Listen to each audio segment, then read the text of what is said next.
Gobert and Mitchell have been at each other's. I don't know if I can say at each other's throats. It's back to being passive aggressively awkward. Yeah, and it's like the most underplayed story in the league right now, I think, because the Jazz are struggling a lot. This team had big expectations, and they're getting passed by. Quite frankly, they're not on the level that they were a year ago. Donovan and Gobert, even though they're both under long-term contract, are under each other's skin. There's all kinds of subtweeting and passive-aggressive stuff going on. They were the number 3 defensive team in the league last year. This year, they're 14th. That's not getting it done. Gobert has been pretty clear that he is blaming Donovan for that. He's pretty clear that Donovan gets some of that blame. He's pretty clear that as a team, they need to, in his words, build championship habits and play harder, be more focused on details. And Donovan's a part of that.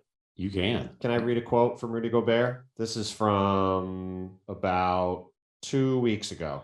This is from right after Gobert missed 5 games with COVID. They went 1-4 in those games, and like the Pistons scored 197 points on them. Yeah. This is from the first practice back after Gobert's stint in protocols. That's correct. I'm gonna have a question after this is over. When I watch some of these other teams like the Suns or Warriors, those guys are a step ahead of us in terms of winning habits. They take every game personally. Devin Booker is playing his bleep off defensively. I've been watching him compared to 2 years ago. Guys like that, they buy in, and you can tell they take pride in playing defense at stopping their man, doing whatever they can defensively to stop the other team and be part of a winning culture. I think we're not there yet, but I think we're going to get there. I'm going to ask you guys a question.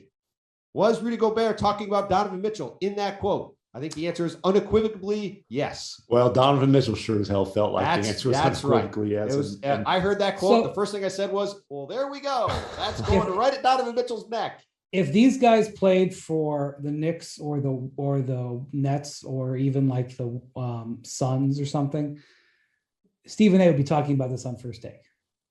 Because it's 2 all-star level players, one of whom is young and superstar quality.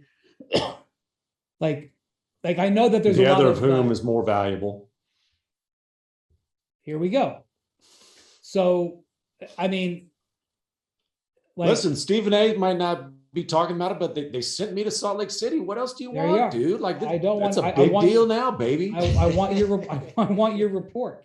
There's a lot of downsides that being in a small market like Salt Lake City, but one upside is when you have drama, it doesn't go national. Well, there's some drama here. And the Jazz number 1 trade asset, Joe Ingles, unfortunately just had a devastating knee injury. Yeah. I don't know where it's going to leave his career, quite frankly. He was already not having a very good year. Well, his trade value was low. I can tell you this, and I believe I'll have a story on it soon, but Joe Ingles retiring ain't happening. I was told in very direct, profane manner. He will be back. Okay, well, good. As somebody who's a fan of Joe Ingles, the guy, and has long been a fan of Joe Ingles, the player, I'm happy to hear that. Yeah, but you know what? Unfortunately, you can't trade him for value right now. Probably, although he's an expiring contract, and that's right. You can trade him. Obviously, he's not going anywhere, but maybe you can do something with the team that's looking to get off salary next season. The Jazz can trade a future pick. We will see. So, having said that, the Jazz have already traded 2 first-round picks. One for Mike Conley, and what was the other one for? It was to get off of Derek Favors. Oh boy! To save some money off of a very large tax bill. Right. So that's 2 first-round picks. They're out. They only own 2. You can only trade picks 7 years in advance. Obviously, they own their 2029 second-round pick, but you could only trade picks 7 years in advance, and they've traded 5 of those available second rounders. So they're out 2 firsts because of the not that you're going to trade second rounders and like solve everything, but the Jazz are going the wrong direction. They have a chemistry problem with their stars. They have a systematic problem with their defense. They have a lack of assets. They're sitting there watching the Suns and Warriors kick everyone's tail. and The Grizzlies zoom by 'em. Memphis is Grizzlies- right. Memphis is flown by them. It's, I don't want to make too much of this, but I'm starting to feel a little bit warm on the seat in Utah under this situation. So they've lost 11-14 now after they beat the Jazz JV, beat the Nuggets JV last night. And in that stretch, Donovan has missed 8 games. Rudy has missed, I believe, a total of 9. So, obviously those two have their own little issues or whatever, but typically, like when they get those guys in the locker room on the floor together, all that stuff is manageable. I think at this point, it still falls in the manageable category. I don't have the numbers in front of me, but when they have their starters available, like the Jazz still have a very good record, but nobody here is going to tell you that the Jazz have been good enough this year, even when they have all their guys. Like they recognize, and part of it is like this thing where the Jazz can't prove anything positive until the second round of the playoffs because, like, hey, they had the best record in the league last year and got bounced. They're in the spot round that Milwaukee was in last year. Yeah, and so but cruise control until the playoffs. Good luck, dude. You're gonna end up starting out on the road, and you ain't gonna get to the second round if you think you're just flipping a switch once the playoffs start. So there's a little bit of that. I mean, there's a lot of kind of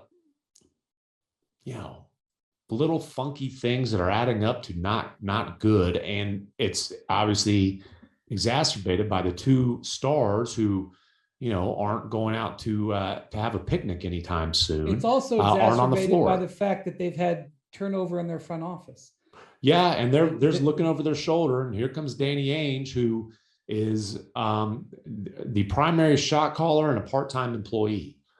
Justin Zanuck is still doing all the day-to-day GM work, and basically Justin Zanuck, who's excellent at his job, by the way. Mm-hmm. Basically, Justin Zanuck admitted he didn't even know Danny Ainge, right? Didn't he basically say that? And Danny Ainge is Ryan Smith, the new owner.